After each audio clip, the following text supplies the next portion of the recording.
भारत चीन संबंधाबद्दलचा।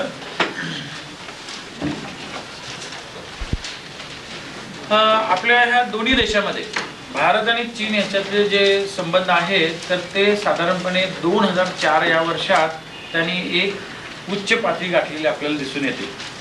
गेल्या काही वर्षांमध्ये ह्या दोन्ही देशातले संबंधांमध्ये बदल होत होता, दोन्ही देशातले संबंध मित्रभावाचे होत होते, पण या दिशेने जी वाटचाल आहे किंवा जगामध्ये अमेरिका पुरस्कृत एक ध्रुवीकरणाचं जे जग आहे त्याला यशस्वी विरोध करणार किंवा त्याला तोंड देण्यासाठी म्हणून रशिया, चीन आणि भारताचा जो ॲक्सिस तयार होतोय तर त्या दृष्टिकोनातनं ह्या दोन्ही देशातले संबंध 2004 मध्ये आपल्याला सुधारलेले दिसतात। आता पंतप्रधान जे आहेत दोन्ही देशांचे त्यांची भेट हे साधारण नोव्हेंबर 2004 मध्ये आसियान परिषदे दरम्यान झाली होती। तर भारताचे पंतप्रधान आणि चीनचे पंतप्रधान वेन जियाबाओ ह्या दोघांची बैठक किंवा त्यांची परिषद नोव्हेंबर 2004 मध्ये झाली होती।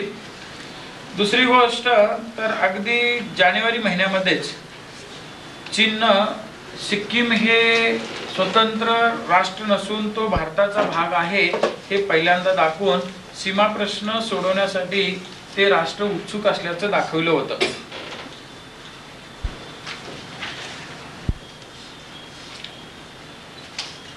त्याच्यानंतर चीनमध्ये सप्टेंबर 2004 मध्ये जे सत्तांतर झालं म्हणजे हु जिंताओ हे 2002 मध्ये तिथं साम्यवादी पक्षाचे अध्यक्ष बनले, 2003 मध्ये ते राष्ट्राध्यक्ष बनले आणि 2004च्या सप्टेंबर मध्ये ते लष्कर प्रमुख बनले आणि त्यामुळं चीन मधले हे जे सत्तांतर झालं होतं तर त्या सत्तांतराची सुरुवात म्हणजे 2003 मध्ये हु जिंताओ ज्यावेळी भारत भेटीवरती आले होते त्यावेळीपासून सुरू झाले आणि तत्कालीन जे पंतप्रधान त्यांचे जे जियांग झेमिन होते तर त्यांनी सुद्धा दरवर्षी भारताला भेट दिली होती आणि त्याच्यामुळं सीमा प्रश्न सोडवण्यासाठी आवश्यक असलेली पार्श्वभूमी आणि त्याबाबतचा पुढाकार हा चीननं सिक्कीमला भारताचा भूभाग आहे हे मान्य करून दिलेला आपल्याला दिसतो।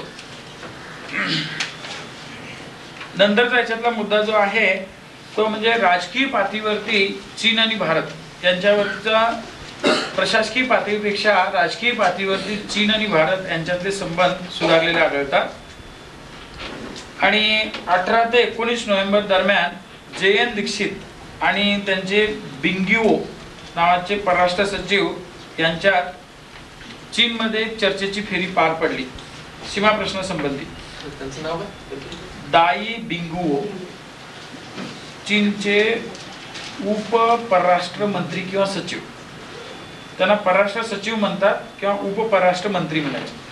चीनचे उप परराष्ट्र मंत्री दाई बिंगुओ आणि आपले JN दीक्षित त्यांच्यात 18 ते 19 नोव्हेंबरच्या दरम्यान 2004 मध्ये बैठक झाली आणि त्यावेळी या दाई बिंगुओनी भारताच्या युनोच्या सुरक्षा समितीच्या सदस्यत्वाला चीनचा आक्षेप नसल्याचं स्पष्ट केलं। त्याच्यानंतर भारताच्या काश्मीर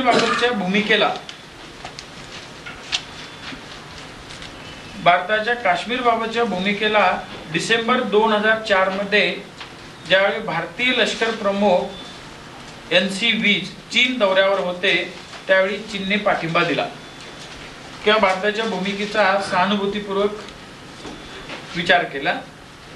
त्यानंतर दोन्ही देशातील म्हणजे हे आता भारतीय लष्कर प्रमुखानं त्या चीनला भेट देण्याची ही 10 वर्षानंतर घटना घडलेली आहे आणि अशा वेळी दोन्ही लष्करात असलेला संशय दूर करण्याची बाबतची मांडणी किंवा बोलणी किंवा वाटाघाटी दोन्ही देशात झाल्या।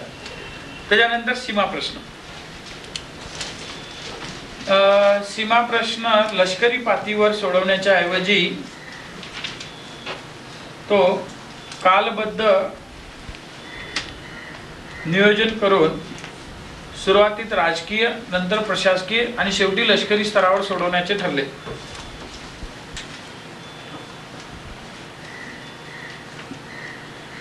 त्यानंतर आपल्या भारतीय उपखंडात किंवा आशिया खंडामध्ये अमेरिकेचा हस्तक्षेप हा भारत आणि चीन दोघांच्यासाठी चिंतेची बाब असल्याने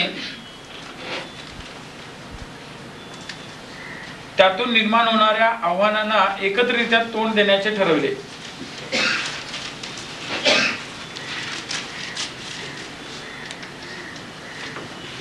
नंतर आर्थिक संबंध.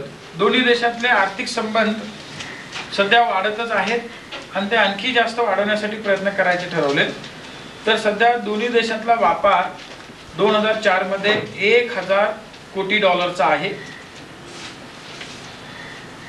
आणि गेल्या 10 वर्षात ही उलाढाल 82% वाढलेली आहे. 2004 मध्ये दोन्ही देशातील व्यापारानं 1000 कोटीची मर्यादा ओलांडली आणि गेल्या 10 वर्षात ही व्यापारातली 82% पेक्षा जास्त झालेली वाढ होती.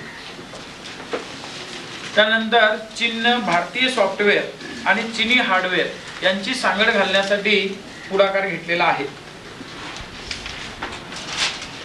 चीनने भारतीय सॉफ्टवेअर आणि चीनी हार्डवेअर यांची सांगड घालण्यासाठी स्वतःहून पुढाकार घेतला.